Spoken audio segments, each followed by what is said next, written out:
everybody, and welcome to the first episode of the Women's Meta. I'm your host, Jackson Meyer, also known as East, and today we have two very nice guests that are here to talk about kind of their experience in the community. And without further adu, I'm going to let them introduce themselves. Hi, my name is Kinsey Neas, and I do content creation for the league team and just for the gaming in general. And hi, I'm Olivia. I'm a sophomore, and I'm on the Smash team for Trinity Gaming. Now, thank you both of you for coming here and taking the time of the day. It really helps me a lot, and it helps to kind of get this whole podcast started. It's good to have you guys on the first episode. Just kind of starting off, kind of very basic, easy question I want to ask both of you is, do you guys consider yourself part of the gaming community? Like, would you consider yourself gamers, or would you say you're active members of esports community along those lines? Whichever you want to start first. Yeah, you can go ahead. Okay. It's interesting because I don't necessarily consider myself an active member because I don't post particularly about video games. However, I do engage in video game things, so like I watch gaming like regularly. Like I watch the pro League of Legends scene. I'm following that right now. And I do play games, so I guess I'm technically a gamer, but it's weird because I wouldn't say I like actively engage the same way. Right. Yeah, that makes sense. How you, Olivia? Yeah, so I consider myself an active member of like the gaming community, just because not so much anymore because of pandemic, but I definitely went to a lot of locals for Smash tournaments. And I was an active member of my high school team as well as the college team. And I don't really follow pro players in Smash as much as I would like to. But like despite that, I still feel like I consider myself a gamer, I guess. So I bring that up because while I was doing the research for this whole podcast or whatever, I found a study that was saying that from women of ages 18 to 29, there's actually about 50% of the population that would be involved in, it's a game that would be considered an esport, so competitive now, so that's your Smash Ultimate, that's your League of Legends, your Dota, your Star Citizen, Valorant, all that. However, when they looked in that 59%, only 9% of the women actually considered themselves part of the community or would consider themselves gamers, which I think is very low. It was at least a shock to me when I saw it. I don't know if that's a shocking statistic to you two as well, if you guys have any aspects on that, but the male counterpart to it is actually 33%, which I find a little bit more accurate if it's like 43% going down to 33% of those people considering themselves gamers. That makes a little bit more sense, but from 57 to 9 is a huge jump. And do you think there's any reason for that coming on it? Like, is there any stigma that I guess the community has about, or at least the stigma, the stereotype of what a gamer is that I would say it's not attractive for women to be a part of? That's a good question. Interesting point too. It doesn't entirely surprise me though that such a low percent of women like consider themselves an active member. Just knowing like my own friends and the people I know, it feels like there's some bar you have to reach to be considered like an active member of the community. Like you have to be, this good at the game to be considered.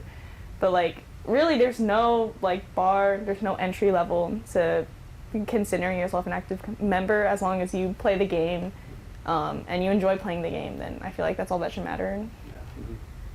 No, I definitely agree. I feel like I have to reach this bar to like consider myself a gamer. Like I'm not super good at the games I play, but I do play games and I do enjoy games, but I still like hesitate to call myself a gamer because I don't feel like I'm good enough to say that. It's kind of funny you mentioned that. That was actually going to be a point that I was going to have a little bit later down, is that was there a barrier to getting into it? Because a lot of times, I think for guys, it would kind of just be considered as long as you play the game and as long as you play it daily or like play it at a certain amount of time, like you're part of it, the community as well. It's like it doesn't matter if you're bronze or if you're masters or whatever. It's kind of a place for everyone to come into, and it seems like that may not be the case for women, or at least you have to get a certain bar to at least have yourself be considered it, maybe not for guys to invite you. And so I kind of want to go next about the statistic of how are we supposed to bring up 9%? Like, how are we gonna make a community more welcoming to women, and maybe have them? Is it something that we can do, or is it something that the entire, like, these stereotypes of what a gamer is need to change for more women than 9% to be considered themselves part of the community? I definitely feel like it's less of more of like a social, like, upbringing thing, I guess. Like, I think it's just that it's not normalized as much, especially like growing up. Video games were like a guy thing. So, I mean, now things are changing, and we're like stepping into this era where, like, it's becoming more normalized, but we're still not at that point. And I think the main thing is just it's going to take time. And, like, now that we have more, like, women or girls growing up in this, like, atmosphere where it's not really entirely a guy's thing, like, everyone can play games, I feel like in the future, the community, like, we'll start to see those percentages rise more. Yeah, I kind of see that as, like, most male-dominated groups in a way, as a lot of STEM have the same thing, where it's a lot of times, like, the sciences or the physics or the engineering is kind of more considered guys, but we're seeing a lot more women coming to that field, and it's becoming more normalized to actually teach women at a young age the math, the sciences, and even it's becoming more acceptable for women at a young age to do it as well. And with COVID, I believe COVID had a huge spree of just female esports athletes, or just a bunch of females that were coming in to actually play some video games, as they had something to do. They needed to do something because there was no work, there was nothing to really do for either men or women, and so this was just kind of a time for, I think, everybody could get into video games and really become part of the community. Yeah, definitely. I agree. I think it's another point that we could make is, like, I don't see that many women in video games. Like, I don't think girls talk about it that much, because it can be kind of weird to talk about, at least in my experience. Like, if I bring it up, like, other girls are like, oh. And that's just like where it sits, right? Yeah. Like, that's the end of the conversation. So, like, and I don't really mind that, honestly, because I'm not embarrassed by, like, playing video games, but it is weird because I don't see a lot of, like, women in games, and even, like, considering, like, the League of Legends, like, the analyst, one of the female analysts, like, people will make, like, sexual comments about her and, like, be, like, negative on her. And it's interesting when you see that, because you see that and you're like, well, I don't want to, like, put my voice out there. Like, I'm, like, kind of embarrassed to, like, say something, or because I might get, like, trolled, you know?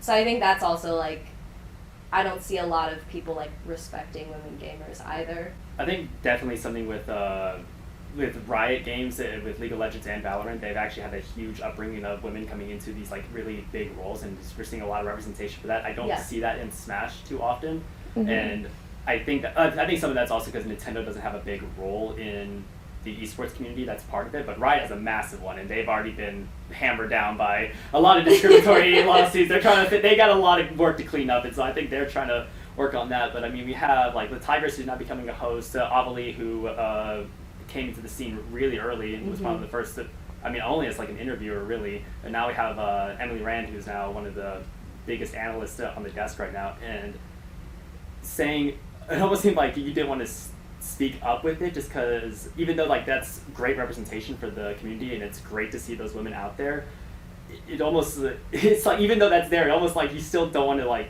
go there because the way the community treats them. And is that do both of you feel like you have that issue, or like, of being treated differently or, like, looked down upon? I guess, like, trying to put yourself, like, at a place where you are you are representing women in the industry, or in the game. Oh, I see what you're saying. Yeah, like, I don't know if this is exactly what you're driving home, but it does make me think of, like, I remember when I first started going to locals, and I would see, like, I was one of the only women there, so it almost felt like, well, however I perform today is, like, representative of, like, all women. I can't let them down. I gotta do well. So there's, like, that added pressure, and, like, we all know, or, like, we feel it, that, like, women are kind of treated as if they don't know what they're doing in the game, or, like, they're not gonna be good. So you almost feel like you have to prove to other people that, no, you know what you're doing. So it's like, it's almost like you don't just go there to just like, play and like try your best. And like, if you do that, it's fine. It's more like you have to go there to prove yourself to them. And I mean, it gets better as you get to know the people there, but especially like the first time going to a local, it kind of felt like that. Yeah, I guess continuing off of that, Valorant has been the most innovating esport, I think, coming for women, and it's coming off of Riot as well. And I think C9 was actually, I think, the first team to bring out this C9 white team. And so you had these two teams. So you had C9 blue, which was the men's team, and C9 white, which was the women's team. And they were the first ones to do this. And then later, TSM had their red and black team, and then CLG had their red, black, or their black and red team, I believe. You can correct me if I'm wrong on that one. But recently what we've been seeing is that Valorant now has a women's only league, and it's all women's teams that are competing into that. And there's a little bit of talk back and forth about it, because it's kind of the same thing where we have an NBA and we have a WNBA, and you see the same issues going on there where everyone watches the men's version of it, but no one really watches the female version of it, or it's like not as entertaining. And again, you still see all the toxicity and the negative comments coming onto that. But gaming is one of the few, I guess, industries that doesn't have like a, I wouldn't say segregation, but doesn't have like two leagues for one males and one women's league.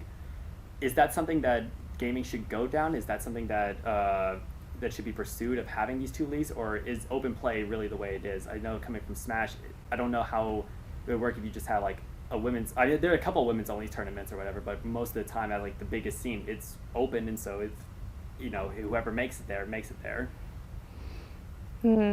Yeah, that's an interesting point. I feel like maybe.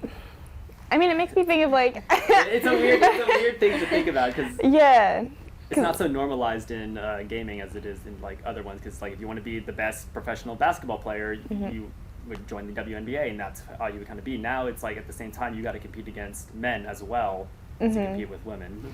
I get it in sports, because like.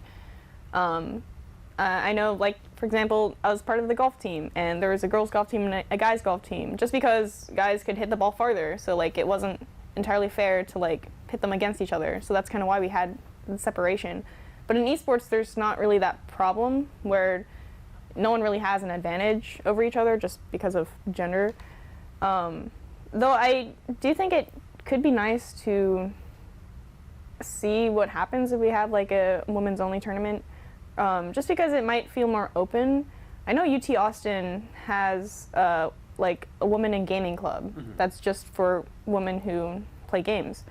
And I see in that community that people feel more open to just talk about things or like play games with each other, because there's really they don't feel like they're being judged or like they have to prove themselves to anyone.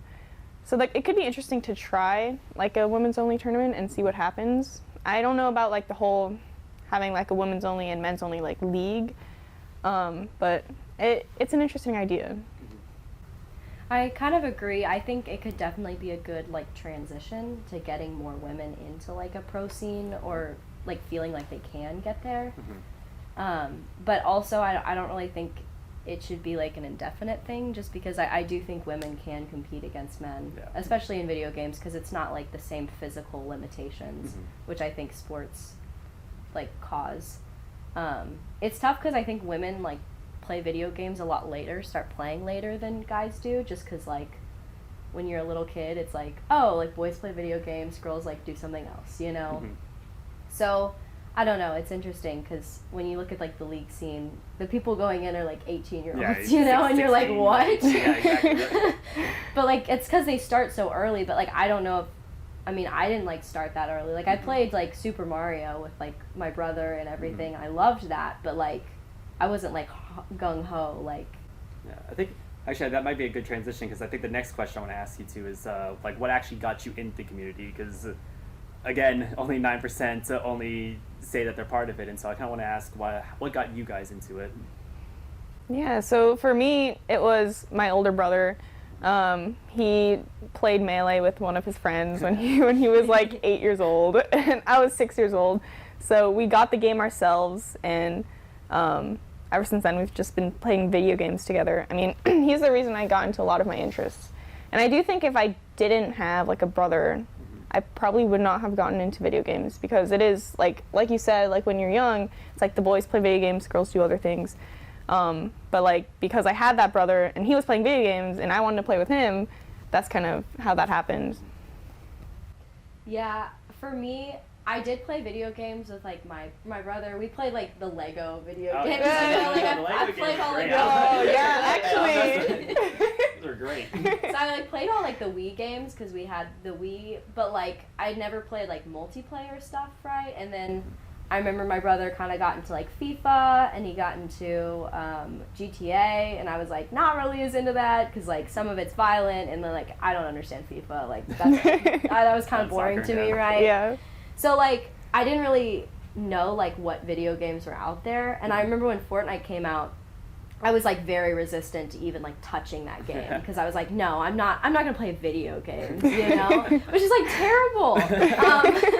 But I never thought like video games were ridiculous. So like, what made me get into video games was Josh, because Josh plays video games, right? Josh's my boyfriend, and I think it actually was COVID, which is interesting that you said that, because like he mentioned that he liked League, right? And I was like, okay, well I'm totally gonna learn League, you know. Yeah. But like that's a hard game to learn. Yeah, it is a very hard game to learn. Like, yeah, exactly. Off the bat, and so I remember COVID hit, and like I was just in my room one day, and I was like, you know what? I'm gonna download like League of Legends and learn how to play this, because like I have time, you know. Exactly. So like, and then I just slowly like started playing, and I think what really got me into like the more games was like watching the pro season. So we watched like the pro scene that year, and like Worlds was super exciting, and like I just never seen like a video game like that. Like I loved all like the characters and like how like fantasy and like imaginative it was, in my like opinion. And I remember like I watched Josh play like other games, and I was like, oh wait, there's like indie games, like these games are super cool too. So I don't know, it's like I didn't even know what was out there and like how many different types of games there are out there. Like I think games are a super cool way to communicate and everything to people. So I don't know, that's how I got into it. But it's like I would never have gotten into it unless like something had like pushed me, you know, because I was just kind of like, I don't know, I wasn't going that way. Yeah, I guess that because the most interesting thing between both your stories is having that almost that male older brother figure that brought you into the scene, because this wasn't probably something that you would have pursued as a woman by your own if you didn't have, I guess, a guy that was interested in it that kind of brought you into the scene or whatever.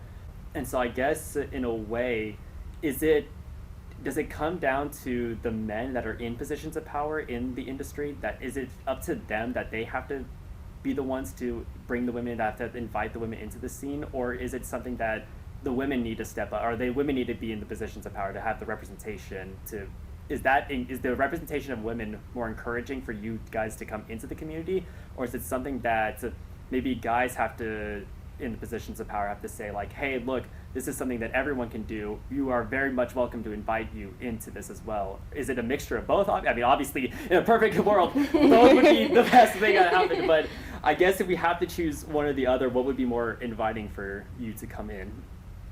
I think I'm leaning towards having more representation, just because I remember when I started getting into competitive Smash, I would look up to a lot of the like pro female players. There weren't a lot, but they were there. Not a lot, but yeah, they're there. Yeah, like if you look hard enough, like you can find them. And just watching them, like their sets and like them going to tournaments, kind of made me feel like I could do it too. And like I had representation. I had someone to look up to, and I think that's really important. Yeah.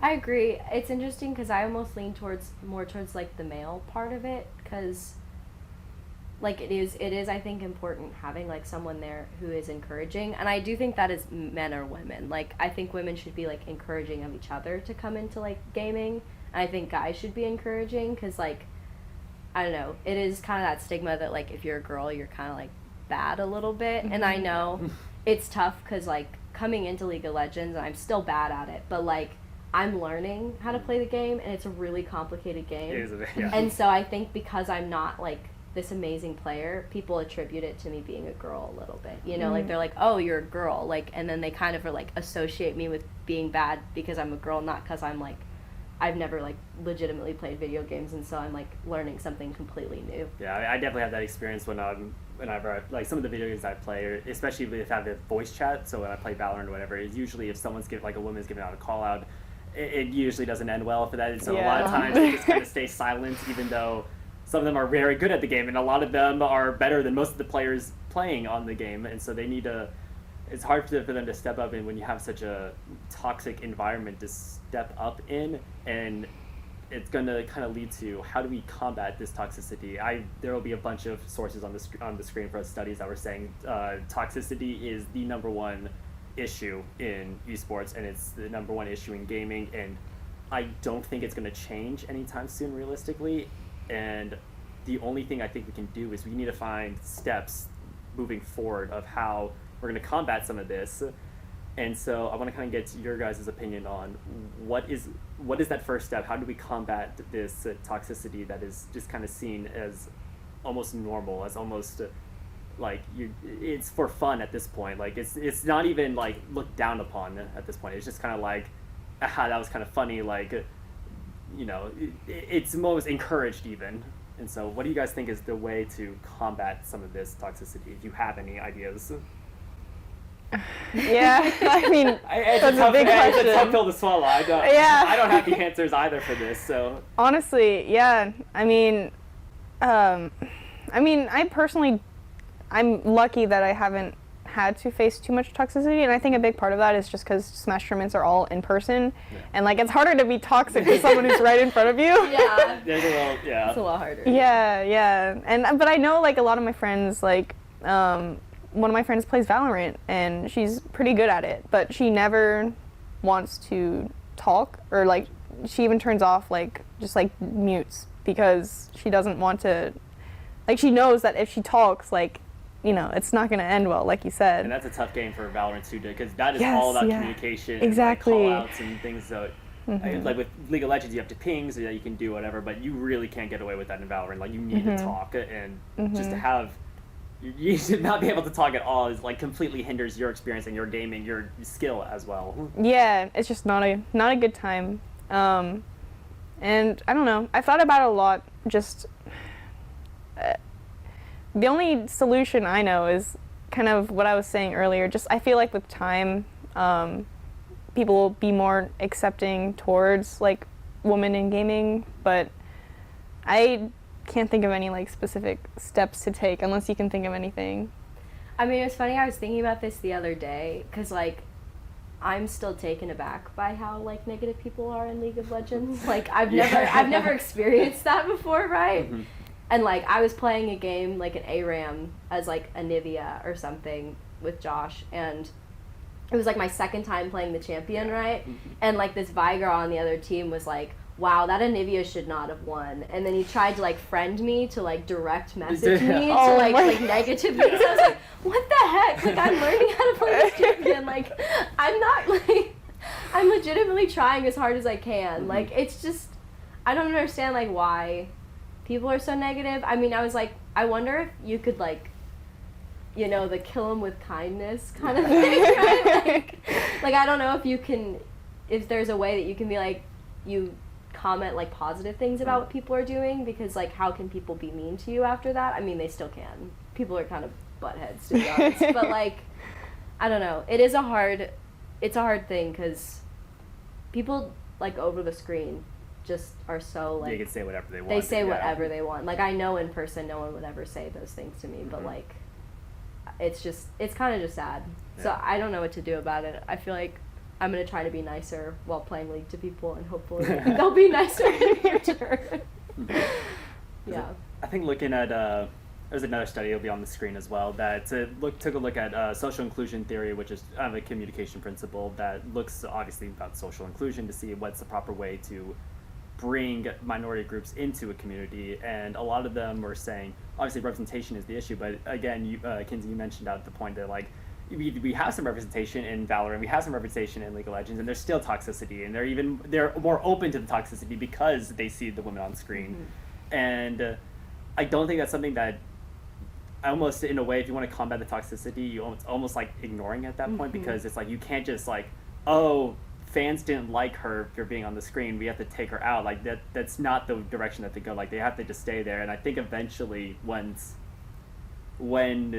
this becomes like less shocking, I guess, that oh look, there's a woman on the screen talking about or doing analysis for League of Legends, or she's playing Smash Ultimate. I think when that part gets over it, it's just going to be a lot, or that they actually like listen to them, because I know with my experience with the Emily Rand that she is smart. She knows, like, she is so good at like what she does, and I think if other people kind of start recognizing, like hearing about like, oh, these are actual professionals doing their job as they're completely passionate into it. I know Avalie does like every form of content creation, from really, really cringe stuff to like really professional stuff too.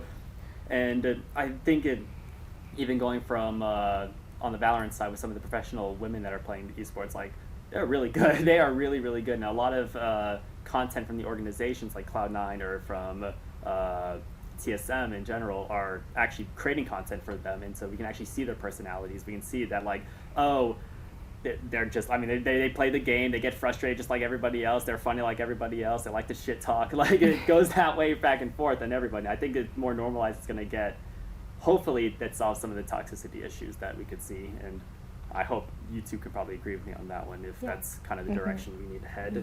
For sure. And so I think we're about to wrap things up. I got one more question for you guys. I just want to say, how are we doing at Trinity University? How are we doing as creating hopefully a safe space for women to come into the gaming community? Hopefully I'm not too toxic. If not, I'm going to have to know about this.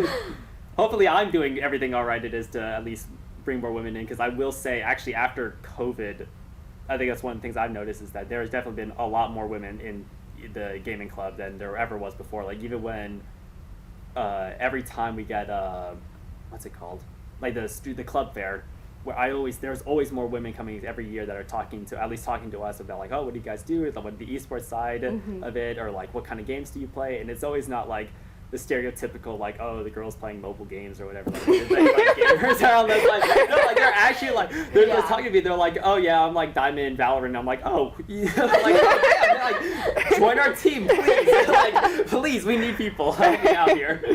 Yeah. And so anything we could do better, or are we doing a good job? Just, you're free to be completely open. Do not like be nice to me about it, like I'm trying to help out as well. Yeah, I mean, specifically from like the Smash side, I think like you're doing a pretty good job. Like I noticed there are a couple like women coming by, just because they notice like the tournaments going on, they're interested, and I feel like the side brackets definitely help a lot with like opening it up, because they're much more casual. And if someone just wanted to play for fun and just like see what the tournament was about, like I feel like that's a good entryway into the community. So I think overall the club's been doing a pretty good job. Yeah, I don't think the club's ever been like, you can't play this game. Like I've never felt that way, and it's weird because like I've been playing video games with you guys for like 2 years, even before I came to Trinity. So like I don't know, I always love playing with you guys. It's like very fun. And I do think sometimes, like, it feels like you're annoyed with me. Like, I also, like, do some really dumb stuff. So, like, to be fair, we all do some really dumb stuff. We all do it. Like, it's not, like, just me, but, like, I feel like everybody's been very patient. So I do appreciate that.